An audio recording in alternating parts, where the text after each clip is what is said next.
So you've lost weight. Now here comes the tricky part, keeping it off.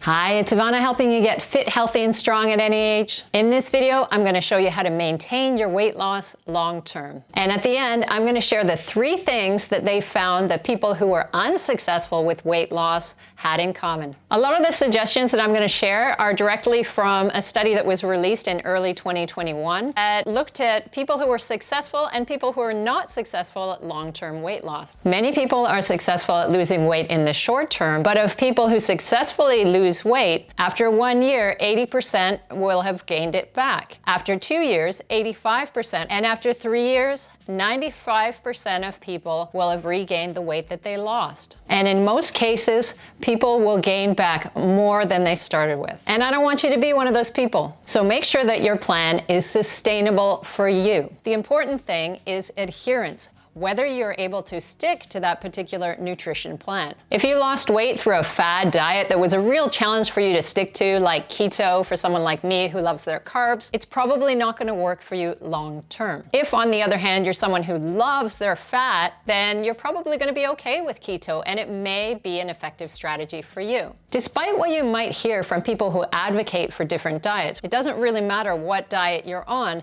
The evidence shows that as long as the calories are equated, then you're likely to be successful. So the important thing when you're choosing a way of eating is that it incorporates all the things that you want to eat. You have your favorite foods in there, you incorporate the healthy foods that you really enjoy. So you have something that's pleasurable for you, but also allows you to get into a calorie deficit. Another thing that's been shown to be successful for long-term weight loss is self-monitoring. So that can be recording your eating. So calorie tracking can be quite effective for a lot of people. Portion control, which can mean either using smaller plates and then just eating what's on that plate, or you can actually be measuring or weighing your food. I like measuring cups for particular foods like nuts because then I know I'm not overeating that particularly calorie-dense food. Weighing yourself can also be a part of self-monitoring. I know that some people get down on that and you don't want to be too focused on your weight from day to day. However, people that do weigh themselves consistently do tend to be more successful with weight loss long term. I've seen this in clients over the years, the ones who always wanted to avoid being weighed.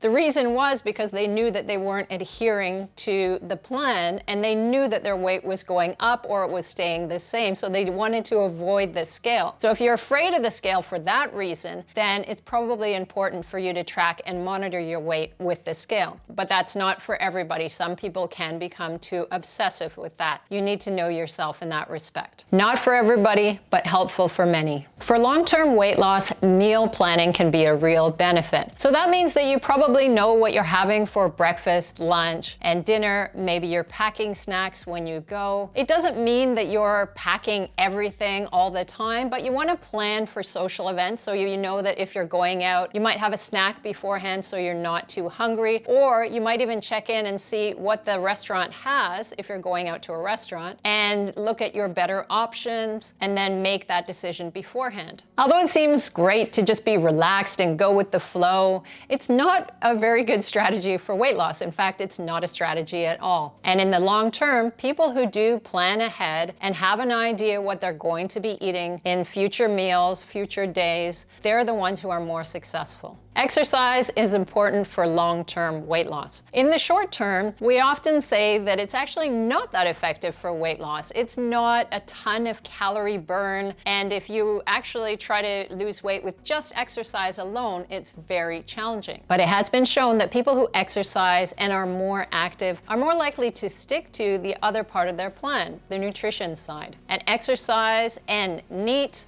non-exercise activity thermogenesis, can make a difference over time. Many times as people get older, they start to reduce the amount of activity that they do, and they slowly but surely find themselves putting on weight. Staying active and exercising regularly can help you stick to your plan and can help you lose weight in the long term. What's also interesting is that it's been found that a structured plan is more likely to be successful. So if you go to the gym, you know exactly if you're doing a body part plan, on what body part you're doing, what type of training you're doing that day, or if you're aiming for cardio, then you have a routine. Because if people have a plan, then they're less likely to go off of it. If you just have a vague notion that you need to exercise a bit more, you're not going to stick to that because it's not really a commitment to anything. A structured plan makes you feel like you're on more of a journey, and it helps you enjoy the process rather than focusing on the result. And it really is important to enjoy the journey because it is a lifestyle change that you need to make in order to stay at the weight that you're at. If you've made drastic changes but you don't feel like you can keep them up, that's obviously not going to allow you to sustain your weight loss. Maybe you start off by working out twice a week, and then you're reducing your treats to just on the weekend, and then you might incorporate more vegetables, and gradually you change your lifestyle to something that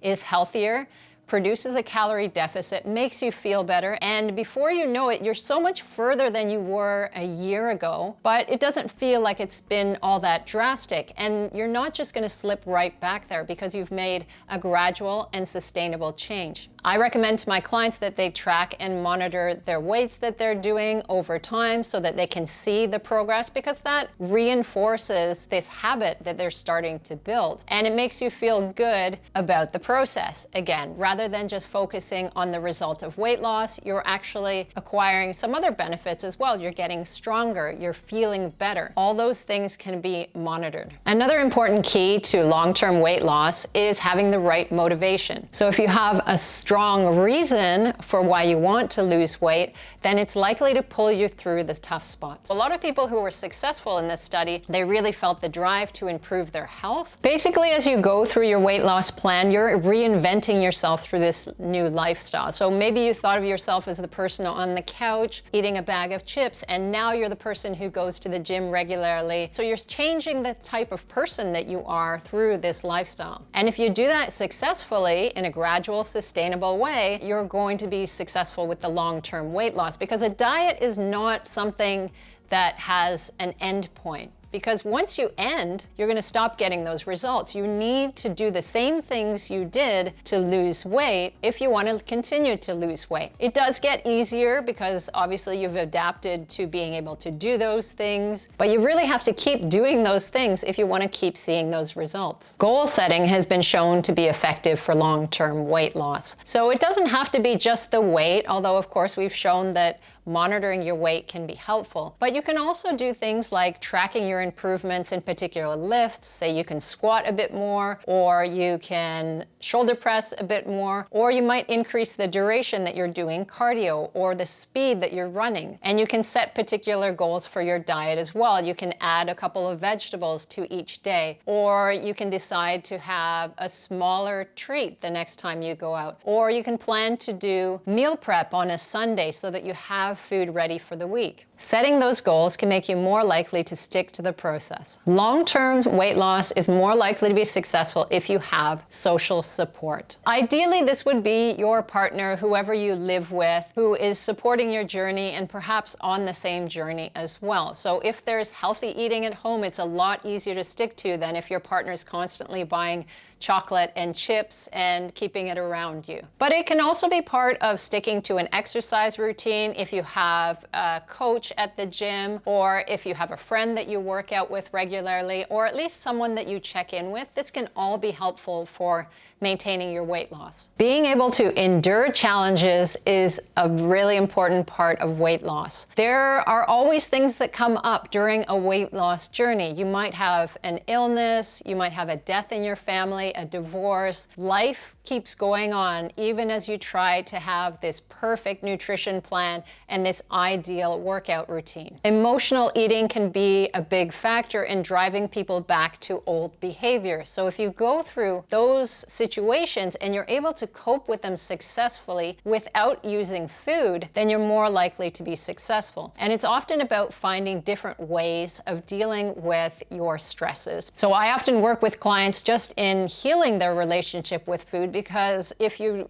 are constantly using food when you're in a stressful situation, then you're always going to have the ups and downs of your weight. The weight fluctuations will always happen as long as food is what you turn to in situations of stress and sadness. One of the things that I think is a real key for successful weight loss is not feeling guilty if something goes off track, and incorporating your favorite food. So if you have a plan that doesn't include, let's say in my case, chocolate, if I had a plan like that, I wouldn't be able to stick to it for a long period of time. I'm going directly back to the study now for the 3 things that they found in the people who were not able to sustain long-term weight loss. And the first one was lack of planning. We've talked about that one a little bit. When it comes to your nutrition, when it comes to your workouts, things do have to be planned out. You can't just hope for the best. You need to have a plan and work out a way to stick to the plan. Which kind of brings me to the second thing, which was social pressure. So the people who were unable to fight back against the negative social pressures that they were receiving were the ones that weren't successful. Sometimes when you have a goal in mind, you just need to keep focused on that goal and shut the other things out. There are always going to be people talking in your ear no matter what you're trying to achieve. You need to believe in your own process, and you need to believe in yourself. And the third thing that made people unsuccessful with long-term weight loss was excessive dietary restriction. So that means that people just felt deprived and they couldn't continue with that. Anyone can stick it out and have motivation and be super excited about their goal